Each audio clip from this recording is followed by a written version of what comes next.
में रिसर्च कर रहा था तब पता चला कि 11 वर्ष की आयु में ही आपके साथ रेप हुआ। बात ही करना चाहती हूँ उस टाइम। और जो शारीरिक बदलाव हुए हैं, जो हार्मोनल चेंजेस हुए हैं, ऐसे में क्या खुद को आप जो ट्रांसफोबिया है कितने बड़े लेवल पर आप देखती हैं? तो यही कारण होता है, जब बड़े होते हैं उनको घिन आती है किन्नरों से। और नाज, ऐसी क्या मजबूरियां थी, ऐसा क्या हुआ था जो आपको सेक्स वर्क करना पड़ा था? नमस्कार, मैं अर्जुन वेदांत स्वागत करता हूं सॉलिड इंटरव्यू के इस अंक में। दोस्तों, आज दुनिया मेल फीमेल जेंडर इक्वलिटी की बात कर रही है, महिलाओं को हक देने की वकालत कर रही है। वहीं एक जेंडर है जिसे इग्नोर कर दे रही है। हम बात कर रहे हैं ट्रांसजेंडर्स की। दोस्तों, भारत में माननीय सर्वोच्च न्यायालय ने ट्रांसजेंडर को बराबरी का हक दे दिया है, लेकिन यह भी सच है कि अभी भी उन्हें दूसरे ही नजरिए से देखा जाता है। आज हमारे साथ ट्रांसजेंडर कम्युनिटी की एक ऐसी ही व्यक्तित्व है जिन्होंने बड़े ही संघर्षों को झेला और फिर वो कमाल कर दिखाया जिससे देश का शान बढ़ा। तो स्वागत कीजिए देश की पहली ट्रांस ब्यूटी क्वीन नाज जोशी का। स्वागत है नाज आपका। नमस्ते। नाज, सबसे पहले हमारे दर्शकों को ट्रांस ब्यूटी क्वीन के बारे में बताइए जरा। सबसे पहला सवाल आपका ये है कि ट्रांस ब्यूटी क्वीन क्या है। सबसे पहले आपको जानना पड़ेगा कि ट्रांस मतलब ट्रांसजेंडर्स। ट्रांसजेंडर्स वो लोग जो एक लड़के के शरीर में पैदा होते हैं, अपने आप को लड़की समझते हैं, ये लड़की के शरीर में पैदा होते हैं और लड़का समझते हैं।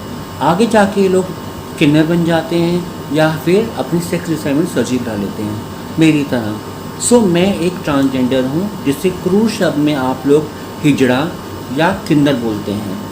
मैंने बहुत सारी ब्यूटी कॉन्टेस्ट में पार्टिसिपेट किया है और मैं जीती हूँ। जो इंसान ब्यूटी कॉन्टेस्ट में जीत जाता है उसको ब्यूटी क्वीन बोलते हैं। क्योंकि मैं ट्रांसजेंडर हूँ, इसका मतलब ये हुआ कि मैं एक ट्रांस ब्यूटी क्वीन हूँ। पेजेंट्स क्या होते हैं? अब तक आपने कितने पेजेंट्स को आप अपने नाम किया है? पेजेंट्स की बात किया जाए, पेजेंट्स का मतलब होता है प्रतिस्पर्धा।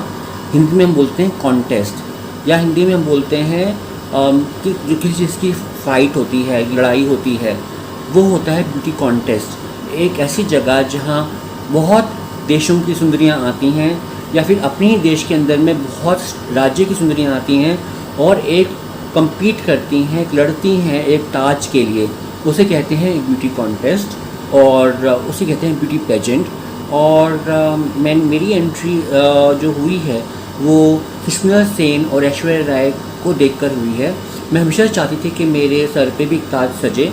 और जब मैंने 2015 में ब्यूटी कॉन्टेस्ट में पार्टिसिपेट करना स्टार्ट किया था, तो इंडिया में हिजड़ों के लिए, किन्नरों के लिए कोई ब्यूटी कॉन्टेस्ट होता नहीं था। तो इंटरनेशनल कॉन्टेस्ट होते थे, लेकिन उसमें भी लड़कियों के साथ कम्पीट किया मैंने।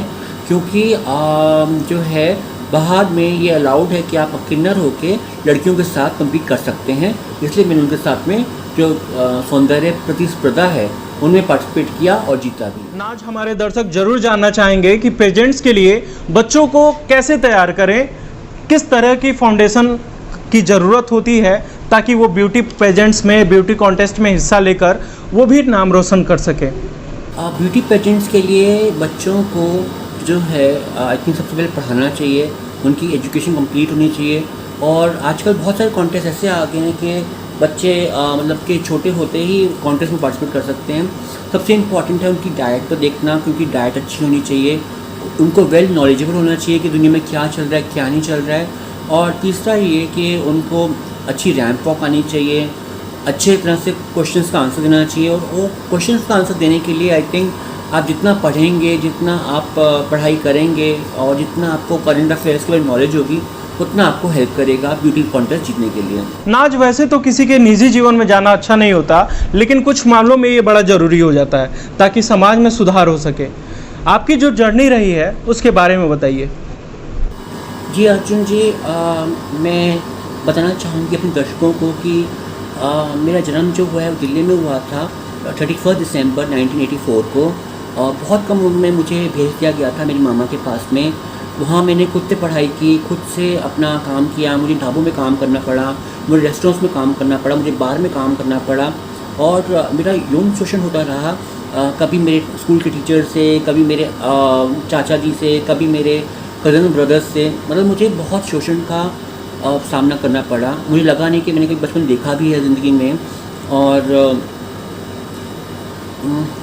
मुझे अभी हाल में मालूम पड़ा है कि जो मेरी माता जी हैं वो मेरी स्टेप मदर हैं, और मुझे अभी मेरे पापा को कैंसर हुआ है और मैं पापा के पास रहने के लिए आई हूँ कुछ दिनों के लिए, और वो मुझे बहुत गंदा ट्रीट करती हैं, मुझे चप्पलों से मारती हैं, और मुझे 4x4 के कमरे में रखा गया है। मुझे अपने रिश्तेदारों से मिलने नहीं दिया जाता। इतना ब्यूटी कॉन्टेस्ट जीतने के बाद भी भारत के लिए मैं एक साधारण इंसान की ज़िंदगी बिता रही हूँ। मेरी कज़न सिस्टर थी विवेका बाबा जी, उन्होंने मेरी एजुकेशन को 18 साल के बाद निफ्ट में या IMT में स्पॉन्सर किया है। आजकल जो मैं अपने बच्चों की पेट पालने के लिए और अपने लिए मैं सुबह सुबह चली जाती हूँ टोली पर, जिसको आप बोलते हैं कि किन्नर आते हैं और हाँ क्या ताली बजाते हैं और पैसा मांगते हैं। जी हाँ, मैं वो सब काम करती हूँ। और अगर आप बात करें एक महिला की, जो महिला एक कॉन्टेस्ट जीत जाती है तो उसके लिए तो ना जाने कितने डोर्स जो हैं, कितने द्वार खुल जाते हैं, लेकिन हम किन्नरों के लिए नहीं खुलते हैं।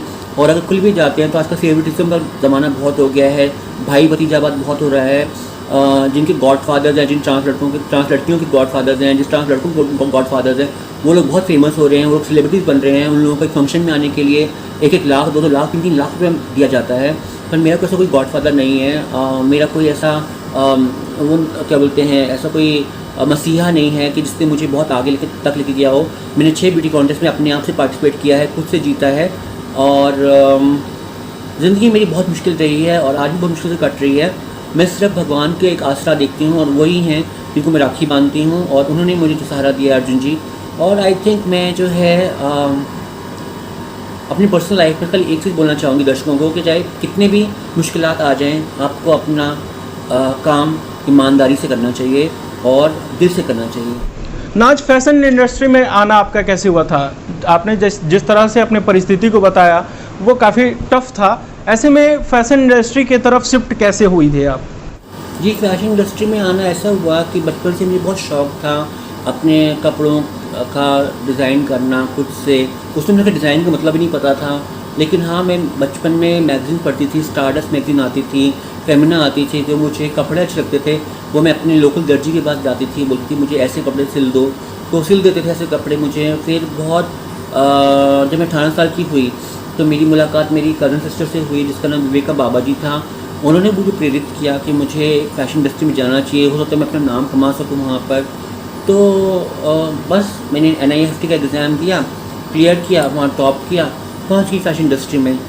और जर्नी फैशन इंडस्ट्री में भी अच्छी नहीं रही है मेरी बोलूँ तो, क्योंकि जहाँ मैं काम करती थी, जॉब करती थी, वहाँ मुझे चिढ़ाया जाता था। मुझे छक्का, हिजड़ा, किन्नर, मामू, गुड़, इस तरह से शब्द मेरे लिए प्रयोग किए जाते थे, तो मेरे लिए जो है अच्छा नहीं हुआ। मतलब नाज, जब मैं आपके बारे में रिसर्च कर रहा था तब पता चला कि 11 वर्ष की आयु में ही आपके साथ रेप हुआ था। उसके बाद तो आप बिल्कुल टूट ही गई होंगी, क्योंकि इसके कल्पना से ही पूरी रूह कांप जाती है। जी अर्जुन जी, जब मैं 11 वर्ष की थी तो मेरे साथ रेप हुआ। और हाँ, हर एक कोई टूट जाएगा, चाहे वो आदमी हो, औरत हो, हर एक कोई टूट जाएगा जब आपका रेप होता है, जब आप अपनी बिना मर्ज़ी से आप सेक्स करते हैं, हर एक इंसान टूट जाता है। और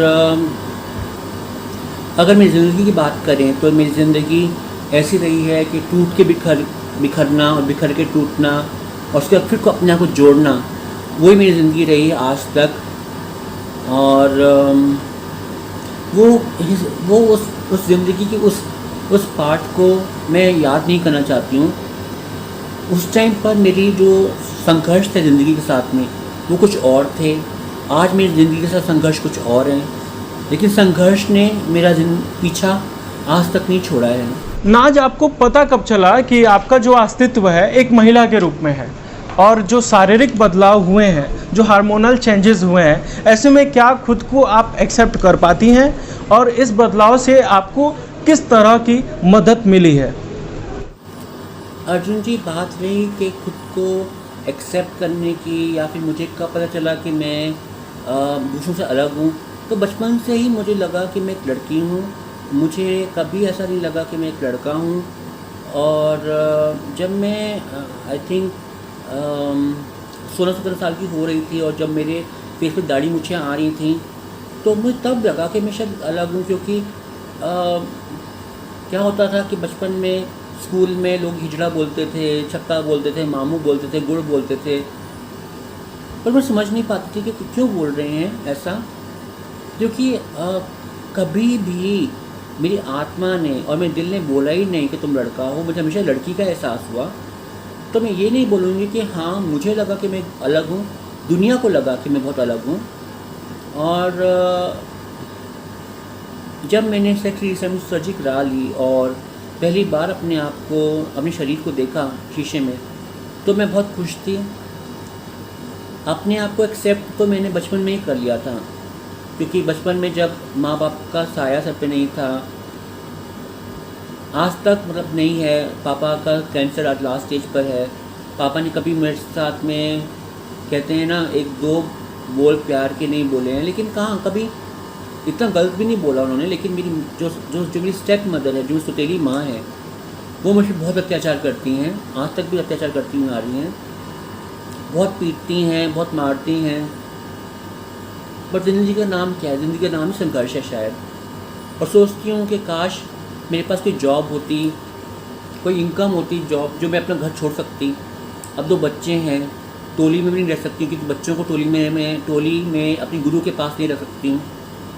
तो बस यही आशा करती हूँ सरकार से, या जो लोग व्यूअर्स देख रहे हैं, कि काश मुझे कोई जॉब मिल जाए। मैंने MBA किया हुआ है, फैशन डिज़ाइनर का कोर्स किया हुआ है, किसी भी कॉल सेंटर में अच्छे से जॉब कर सकती हूँ। लेकिन कॉल सेंटर्स में मैंने बहुत बार अप्लाई किया है, लेकिन कोई भी कॉल सेंटर में जॉब नहीं दे रहा है। ये देख के कि मैं ना लड़का दिखती हूँ ना लड़की दिखती हूँ, तो ये बहुत बड़ा कारण है कि मुझे जो है एक कॉल सेंटर जॉब नहीं दे रहे हैं। काश अगर मेरे पास अगर 20,000 की भी सैलरी का जॉब, मेरे पास एक 20,000 की भी इनकम होती महीने की, तो मैं आज उनसे अलग रह रही होती और एक खुशहाल ज़िंदगी जी रही होती। नाज, एक दूसरे इंटरव्यू में आपने बताया था कि आपने एक बुटीक खोला था और वो चला नहीं, क्योंकि एक ट्रांसजेंडर के पास जाने से लोग डर रहे थे।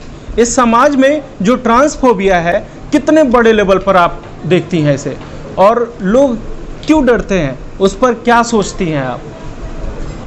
जी अर्जुन जी, आपने सही सुना, मैंने एक बुटीक खोला था और लोग, मैं किन्नर हूँ इसलिए लोग डरते हैं। आई थिंक इसलिए डरते हैं क्योंकि हमारे समाज में बच्चों को बचपन से ही किन्नरों से दूर रखा जाता है। तो यही कारण होता है, जब वो बड़े होते हैं उनको घिन आती है किन्नरों से। और हमें लोग, जब हम घर जाते हैं किसी के, तो चाहे डर के या कैसे भी वो हमको बधाई देते हैं, नेक देते हैं। और कभी ऐसा नहीं होता कि वो हमें घर पे चाय पे बुलाएं या हमें घर पे खाने पे बुलाएं। देखिए, मैं अगर किन्नरों को दो गुट में बांट दूं, जो एक किन्नर जो हम लोग नेक लेते हैं या बधाई देते हैं, या दूसरे जो कि सेक्स वर्क करते हैं। अब डेफिनेटली जो सेक्स वर्क करते हैं उनके पास पैसा ज़्यादा है, वो लोग अपने चेहरे पे लगाते हैं, वो बहुत ही अट्रैक्टिव बन जाते हैं और बिल्कुल लड़कियाँ लगते हैं। और वो एक्सेप्ट भी नहीं करते इस बात को कि वो लोग किन्नर हैं, वो बोलते हैं कि हम लड़कियाँ ही हैं। तो उन लोगों की एक्सेप्टेंस बहुत ज़्यादा है। वो आज मॉडलिंग भी कर रहे हैं, लेकिन वो फ्री ऑफ मॉडलिंग कर रहे हैं, फ्री ऑफ कॉस्ट मॉडलिंग कर रहे हैं और फ्री ऑफ कॉस्ट एक्टिंग कर रहे हैं। क्यों? क्योंकि वो सेक्स वर्क से कमा रहे हैं पैसा। लेकिन हम जैसी लोग, हम जैसी किन्नर महिलाएं, हमारे पास भी कोई और ऑप्शन नहीं है, क्योंकि हम सेक्स वर्क नहीं करना चाहते इस उम्र में। हम चाहते हैं कि हम एक अच्छी जॉब कर लें, पर मिलती नहीं, क्या करें। तो यही है समाज का रुख, के समाज जो है डरता है हमारे से, और उन्हें डर लगता है कि हाँ किन्नर कहीं हमारे घर ना आ जाएं, या किसी किन्नर को हम लोग बात ना कर लें। यहाँ तक कि जो हमसे दोस्ती करना चाहते हैं, लड़के जो हमसे दोस्ती करना चाहते हैं, जो हमसे प्यार करना चाहते हैं, वो लोग भी हमारा हाथ समाज में पकड़ने को रेडी नहीं है, क्योंकि उन्हें डर लगता है कि कोई देख ना ले कि वो किन्नर के साथ में है। नाज, ऐसी क्या मजबूरियां थीं, ऐसा क्या हुआ था जो आपको सेक्स वर्क करना पड़ा था? ज़्यादातर केसेस में हमने देखा है कि जो किन्नर समुदाय के लोग होते हैं वो सेक्स वर्क की तरफ मूव हो ही जाते हैं। आज से 10 साल पहले डेफिनेटली मैं जवान थी, खूबसूरत थी, और मेरे पास हुस्न था पैसे कमाने के लिए। मॉडलिंग के ऑफर्स भी अच्छे आ रहे थे उस टाइम पर मॉडलिंग में हर एक इंसान जो मिला था मुझे वो बोल रहा था कि आपको हमारे साथ सेक्स करना पड़ेगा तभी आपको काम मिलेगा। और वो सब करने के बाद भी बहुत कम काम मिलता था। और जो मैं रेगुलर जॉब कर रही थी, फैशन डिज़ाइनिंग की जॉब कर रही थी मैं, वहाँ से मुझे निकाल दिया गया था क्योंकि मैं बहुत ज़्यादा फेमिनिन थी, बहुत ज़्यादा हिजड़ा जैसे दिखती थी, तो मुझे निकाल दिया गया था। तो मेरे पास कोई सोर्स ऑफ इनकम नहीं थी कमाने की, खाने की। उस टाइम मैं कोशिश की थी मैंने कि कोई मुझे गुरु मिल जाए जहाँ मैं टोली बधाई कर सकूँ, लेकिन उस टाइम मुझे कोई मिला नहीं था, इसलिए मुझे सेक्स वर्क करना पड़ा। और 2010 से लेकर 2015 तक मैंने सेक्स वर्क किया, अपनी बॉडी बेच के काम किया, खाना खाया। ये कोई नहीं करना चाहता, ये आई थिंक ये सबसे आखिरी ऑप्शन होती है हमारे पास में करने के लिए, पर करना पड़ा उस टाइम पे क्योंकि मैं अकेली रहती थी उस टाइम पर और बहुत सारे खर्चे होते थे उस टाइम पर करने के लिए, और मुझे सेक्स भी चेंज कराना था, उसके लिए पैसे जोड़ने थे, तो इसलिए मैंने सेक्स वर्क किया क्योंकि कुछ और काम था नहीं मेरे लिए करने के लिए। नाज, मैं किसी भी परिस्थिति में सेक्स वर्क जैसे कार्यों के लिए सहमत नहीं हूँ और मैं आप सभी से सलाह देना चाहता हूँ कि आप हर संभव कोशिश करें परिस्थितियों से लड़ने का। वेल, नेक्स्ट जो क्वेश्चन है उसके तरफ हम बढ़ते हैं। नाज, आजकल के युवा किसी टोंड या असफलता के कारण डिप्रेशन में आ जाते हैं और गलत कदम उठा ले रहे हैं। डिप्रेशन को कैसे मैनेज करें ये आपसे बेहतर कोई और नहीं बता सकता, क्योंकि जो ट्रांस लोग होते हैं उन्हें पूरी उम्र तक उनको टोंड किया जाता है, उनको अनाप शनाप शब्द बोले जाते हैं। कैसे खुद को मैनेज करें? जी अर्जुन जी, अगर आप बात करें डिप्रेशन की, तो डिप्रेशन ट्रांसजेंडर्स में बहुत होता है क्योंकि जो हार्मोन्स की गोलियां ट्रांसजेंडर्स खाते हैं उसकी वजह से बहुत डिप्रेशन होता है। और डिप्रेशन से लड़ने के लिए आई थिंक भगवान पर भरोसा होना बहुत ज़रूरी है, क्योंकि कई बार आपको लगता है कि आप असफल हो गए हैं। जैसे मुझे लगता है कई बार कि मैं 6 बार इंडिया के लिए क्राउन जीत कर आई हूँ और आज तक प्रधानमंत्री जी मुझे मिले नहीं, या मुझे कोई गवर्नमेंट जॉब ऑफर नहीं हुई। क्यों एक जो है ब्यूटी कॉन्टेस्ट जो है, एक सौंदर्य प्रतियोगिता जो है अंतर्राष्ट्रीय स्तर की, उसको हम स्पोर्ट्स के साथ क्यों एसोसिएट नहीं कर सकते हैं? तो डिप्रेशन में भी आती हूँ, लेकिन मैं जो है ईश्वर की बहुत बड़ी भक्त हूँ। मैं श्री कृष्णा को जो है वो राखी बांधती हूँ, मैं उनको, वो मेरे भाई हैं और सारी बातें उनसे करती हूँ, शेयर करती हूँ। और आई थिंक हर एक इंसान की लाइफ में एक ऐसा इंसान होना चाहिए जिससे आप हर बार शेयर कर सको। मेरी लाइफ में कोई इंसान नहीं है, मेरी लाइफ में भगवान है जिनसे मैं सारी बातें शेयर करती हूँ। और जो लोग भी डिप्रेशन से गुजर रहे हैं, मैं कल बोलती हूँ डिप्रेशन किस चीज़ का है आपको? हम लोग खाली हाथ आए हैं, खाली हाथ ही जाएंगे। आज अगर आप अपनी जान दे दें तो आज से शायद 1 साल बाद या 2 साल बाद, 3 साल बाद कोई आपको जानेगा भी नहीं, कोई आपको नाम पहचानेगा भी नहीं। मेरी सिस्टर थी विवेका बाबा जी, जो 10 साल पहले 2010 में उन्होंने जो है अब सुसाइड किया था। आज उनका नाम कोई भी नहीं जानता है, सिर्फ उनके फ्रेंड्स वगैरह जानते होंगे, लेकिन कौन जिक्र करता है ऐसी बातों का? तो मैं यही बात बोलना चाहूँगी कि जो लोग डिप्रेशन से गुजर रहे हैं, पहला बात तो आई थिंक आपको अपना मन कहीं और लगाना चाहिए। आप अपनी हॉबीज़ देखिए, अगर आप गार्डनिंग आपको अच्छी लगती है या आपको डॉग्स के साथ पालना अच्छा लगता है वो करिए, और टेलीविज़न में अच्छी अच्छी चीज़ें देखिए। और डिप्रेशन जैसी चीज़ जो है वो आप इजीली कंट्रोल कर सकते हैं। सिर्फ लोग कोई होना चाहिए आपसे बात करने के लिए, और कोई भी नहीं है तो भगवान से बात करिए, भगवान तो सबके लिए हैं, और इस तरह से आप डिप्रेशन जूझ सकते हैं। नाज, पूरी आज जो बात हुई वो समाज पर बात हुई कि कैसे समाज ट्रांसजेंडर को एक्सेप्ट करे। अब मैं आपसे थोड़ा एक टफ क्वेश्चन पूछना चाहता हूँ। वहाँ अभी तक बात तो ये हो रही थी कि समाज के लोग कैसे एक्सेप्ट करें, लेकिन सवाल मेरा आपसे ये है कि अभी ट्रांसजेंडर्स को ऐसी क्या चीज़ें बदलाव करने की ज़रूरत है कि समाज उनको अच्छे से जल्दी से एक्सेप्ट कर ले? जी, मैं अपनी सभी ट्रांसजेंडर फ्रेंड्स को, चाहे वो मेल हो या फीमेल हो, मैं ये बोलना चाहूँगी कि आप अपने पैरों पर खड़े होने की कोशिश करिए। हाँ, लड़ाई बहुत मुश्किल है, समाज से लड़ने के लिए बहुत मुश्किल लड़ाई होती है, क्योंकि आपको एक्सेप्ट नहीं करता है, आपको गले से नहीं लगाएगा कोई भी। लेकिन आप हिम्मत मत हारिए, आप बहुत कुछ कर सकते हैं। ब्यूटी पार्लर का कोर्स कर लीजिए, या फिर ड्रेस डिज़ाइनिंग का कोर्स कर लीजिए।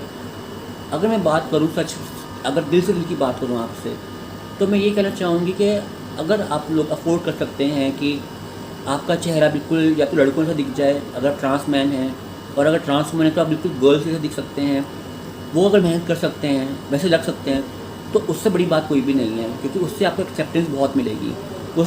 उससे आपको उस तरह से नहीं जूझना पड़ेगा जैसे मैं जूझती हूँ लाइफ में। और अगर आपके पास पैसे नहीं हैं, आप नहीं कर सकते उस तरह का काम, उस तरह से मतलब अपनी आप चेहरा नहीं कर सकते हैं, तो मैं यही बोलूँगी कि हिम्मत मत छोड़िए। कहीं ना कहीं कभी ना कभी कोई ना कोई सवेरा ज़रूर होगा। और आपको खुद का दिमाग है, आई थिंक हम लोगों के पास दिमाग बहुत अच्छा भगवान ने दिया है। हम अपने दिमाग से बहुत कुछ अर्न कर सकते हैं। ठीक है, हम लोग बेगिंग कर सकते हैं, क्लैपिंग कर सकते हैं, प्रोसेशन कर सकते हैं, बट पढ़ाई लिखाई भी ज़रूरी है। स्कूल में हम लोग जाते हैं तो हमारे ऊपर बहुत लोग हंसते हैं, तो ओपन स्कूल से कर लीजिए। ओपन स्कूल में आई थिंक कोई भी नहीं मतलब हमें छेड़ता या कुछ करता। और हमें बदलने से ज़्यादा ज़रूरी समाज को बदलना ज़रूरी है, क्योंकि समाज नहीं बदलेगा तो कुछ भी बदलाव नहीं हो सकता है। जब तक समाज हमें अपना नहीं मानेगा तब तक कुछ नहीं हो सकता है। नाज, आखिरी में आप हमारे दर्शकों से अगर कुछ कहना चाहती हैं तो कह दीजिए। लास्ट में अपने व्यूअर्स को यही बोलूँगी मैं कि आप घर पे रहें, स्वस्थ रहें, हम अंदर तो कोरोना बाहर। नमस्ते, thank you so much, bye bye, say bye bye. तो अभी आपने सुना इंडिया की पहली ट्रांस ब्यूटी क्वीन नाज जोशी को। इनके पूरी बातों से ये स्पष्ट हो गया है कि अभी भी इतने सफल होने के बावजूद उनको संघर्ष करना पड़ रहा है। अब मैं ये आप पर छोड़ता हूँ कि आप क्या सोचते हैं। क्या ट्रांसजेंडर्स इंसान नहीं होते? उनके अंदर इमोशंस नहीं होते? क्या उन्हें समान भाव से नहीं देखना चाहिए? क्या ऐसा नहीं हो सकता कि अगर कोई किन्नर हमारे घर पैदा हो तो हम उनको दूसरे लड़के लड़कियों की तरह ही रखें और उन्हें पढ़ाएं? आज के लिए बस इतना ही। हम फिर किसी खास व्यक्तित्व के साथ फिर हाजिर होंगे। तब तक के लिए हमें दीजिए इजाजत। देखते रहिए संवाददाता लाइव।